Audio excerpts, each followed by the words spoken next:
আমার বাড়ি মৌলভীবাজার, বিয়ে করেছি সিলেট জেলায়। 3টা জেলা আমার খাবার হয়েছে। এই সেতু বাস্তবায়ন হোক। আমার এই প্রস্তাবে সরকারি দল খুশি না, আমি কি করবো? আপনার দলই খুশি না। ওই তারা তো সেই রকম উষ্ণ অভিনন্দন জানালেন না।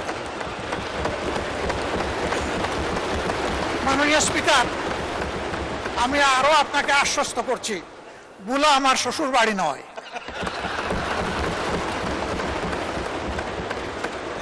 কিন্তু বুলা বাংলাদেশের অংশ। বাংলাদেশের প্রতি ইঞ্চি জায়গাকে আমি বিশ্বাস করি এই 350 বা 348 জন সংসদ সদস্য অন্তরে ধারণ করেন, আমিও ধারণ করি। তাই আমার দায়বোধের জায়গা থেকে আমি কথাগুলো বলি।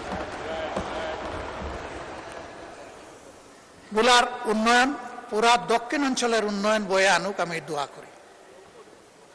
আর আমি কথা বাড়াচ্ছি না, অনেক সময় নিয়ে নিছি। আপনি আনলিমিটেড দিয়েছিলেন, আসলে আমি আনলিমিটেড করে ফেলেছি। এই দিক থেকে আওয়াজ আসছে তিস্তা মহাপরি। আমি মাননীয় প্রধানমন্ত্রীকে অভিনন্দন জানাই আরেকবার।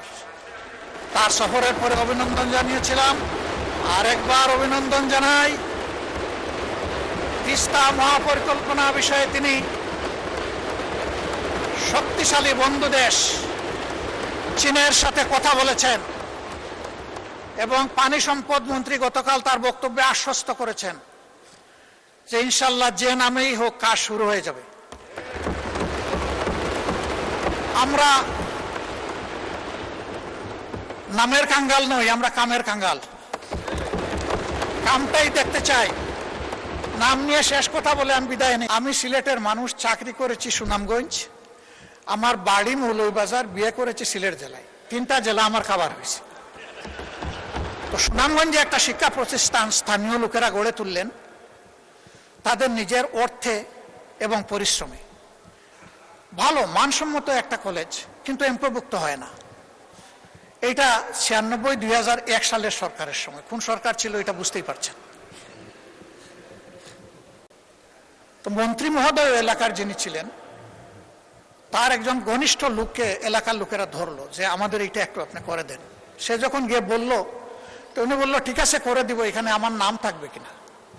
ওই যে তাদের সাথে আলাপ করে দেখে লিডার, আর সে আলাপ করছে, লোকেরা খুব মন খারাপ করছে যে সব কিছু আমরা করলাম, ওনার নামে এখন কলেজ দিয়ে দিব, এটা কোন ধরনের ইনসাফ। তো তারা মন খারাপ করে পাকিস্তান আমলের এক সরপঞ্চের কাছে গেছে। তখন তো আর মেম্বার ছিল না, সরপঞ্চ ছিল। এই বৃদ্ধ লোকের কাছে গিয়ে বলছে যে ঠেকলে নাকি বৃদ্ধের কাছে আসতে হয়, আপনি একটু বুদ্ধি দেন, কি করব। আমাদের যুবকরা শুনে তো খেপে গেছে, বলে যে সারা জীবন আমাদের এমপিভুক্তি হওয়ার দরকার নেই, আমরা এইভাবেই চল। তো উনি বলে অসুবিধা নাই, ওই লোকটাকে দাওয়াত দাও যাকে তোমরা মাঝখানে ধরেছ, তার সাথে আমিও একটু বসতে চাই, তোমরাও থাকবা। তো ওই লোককে নিয়ে বসে বলছে যে ঠিক আছে মন্ত্রী মহোদয়, এত বড় একটা কাজ করে দিবেন আর তিনি আশা করেছেন তার নামটা থাকুক, এরকম একটা সমন্বয় হতে পারে যে তারও নাম থাকবে, এলাকারও নাম থাকবে। তো যদি এটা তিনি মানেন তাহলে একটা সমাধানে আমরা যেতে পারি। সে খুশি হয়ে গেছে যে প্রস্তাবে তো অর্ধেক মিলল। সে গিয়া যখন মন্ত্রীকে বলছে, মন্ত্রী তার গাড়ে ঠাস করে একটা চপ পড়ে বসে গেছে। সে তো অবাক হয়ে গেল যে ভালো একটা প্রস্তাব নিয়ে আসলাম, উনি আমারে চোট দিলেন কেন। বলে যে তোর বাবারা কি বলছে তুই কি খেয়াল করেছিস? এলাকার নাম পাগলা। এখন যদি এলাকার নামের আগে আমার নাম হয় তাইলে অমুক পাগলা,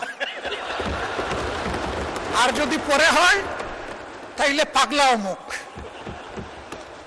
যা কিছুই লাগবে না, ওরা তোরে জুতার বাড়ি দিয়েছে, আমি এর বিনিময়ে